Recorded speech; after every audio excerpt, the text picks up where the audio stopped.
HealthyHouseplants.com, where we teach you all about gardening in the great indoors. If you'd like to support my show and get help growing your houseplants, check out my Patreon below. Today we have a plant care video for this gorgeous plant known as Stromanthe sanguinea Triostar, and also known as Stromanthe thalia Triostar. I love how this plant is so eye-catching with the color combination of pink, green, and cream on the top of the leaves and this absolutely gorgeous, gorgeous maroon on the underside of the leaves. This plant is one of those plants when you enter your indoor garden that you see from across the room and you can't help but stare at it. Stromanthe can grow 2 to 3 feet high and 1 to 2 feet wide in your indoor garden. Stromanthe Triostar is native to the jungles of Brazil, where it grows in the understory. It's a member of the Stromanthe family, which means it is relatives with prayer plant, calathea, and tenanthe, all of which are known for their striking color patterns on variegated leaves. I have care videos on all of those plants as well, which I will link down below, as well as any other videos I mention in this video. Like many plants in the Stromanthe family, Stromanthe tricolor is a little difficult to grow indoors. But if you keep the following growing tips in mind, you can keep your plant healthy and happy in your indoor garden. Lighting. As mentioned, Stromanthe Triostar grows on the floors of the jungle. That means that the plant does not tolerate bright light. Stromanthe does best in medium light.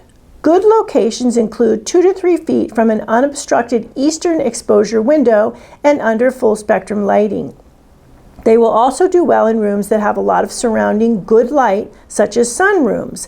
However, in such cases, you would want to keep them away from the windows positioned in the center of the room so that they don't get any direct light. If Stromanthe Triostar gets too much bright direct light, the leaves will curl inward and may become sunburned, which is not real pretty, and the plant will not be looking good. Watering. Watering Stromanthe Triostar properly is important to keep the plant healthy, and it is a balancing act with watering. The plant does not like to dry out. If it does, the leaves will curl inward and you will likely get leaf loss and the plant will look very unhappy. At the same time, you don't want to keep Stromanthe waterlogged. Aim for keeping the soil consistently moist. Water when the top inch of soil has dried out and the moisture meter inserted 1/3 of the way into the pot registers 4. Always water with warm water and water with distilled, filtered, reverse osmosis, or rainwater if the plant begins to show brown leaf edges and spotting on the leaves, because the Stromanthe can be sensitive to minerals in tap water such as chlorine, chloramine, and fluoride, the latter two of which cannot be removed by letting the water sit out overnight. Okay, so fertilizing this absolute beauty.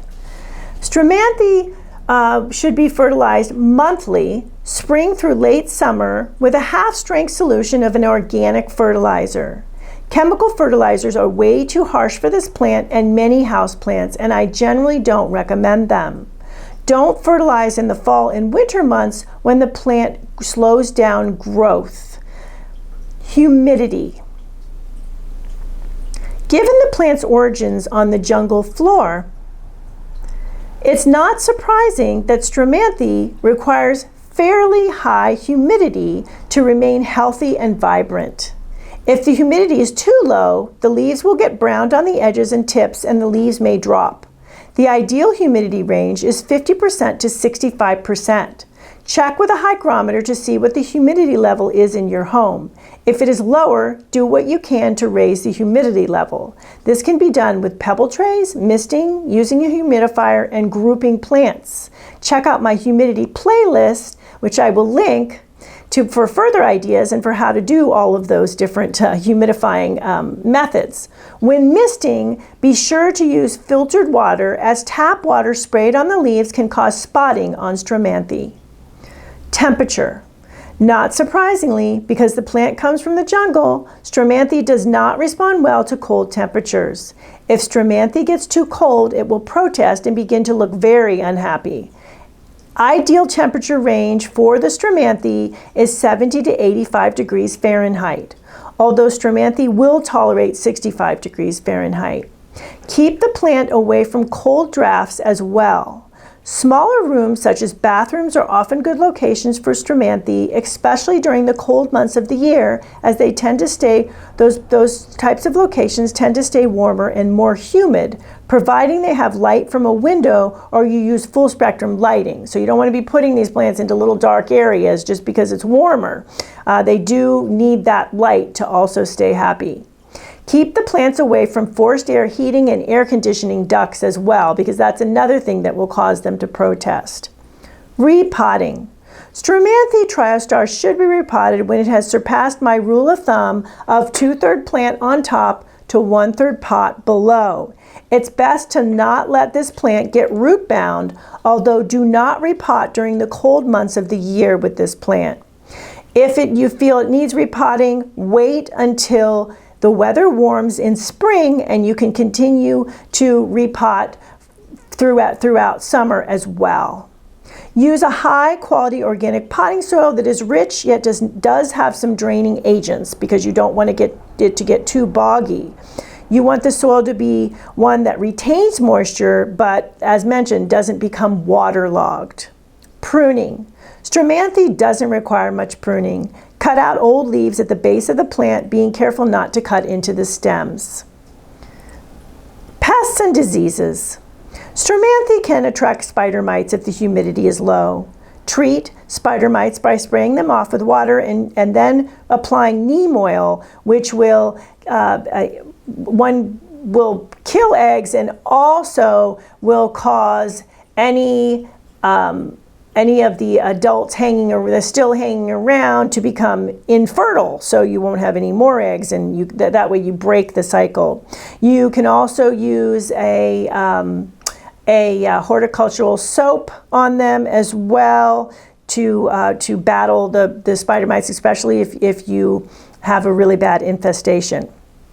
Now, if you do have a bad infestation, that means things are pretty dry, because spider mites love it dry. And as we have already talked about, these plants really need a high humidity. So you really want to change this situation so that you have a higher humidity for the plant. One of the things you can do that will help with the spider mites is misting throughout the day, and as mentioned, using other methods of increasing humidity as well. So there you go, how to keep this beautiful, beautiful Stromanthe Triostar happy and healthy in your indoor garden. Thank you for stopping by today. Please leave any comments about any indoor gardening tutorials you'd like to see. Remember to like, comment, subscribe, and share this video. And please check the bell if you'd like to be notified when new videos are released.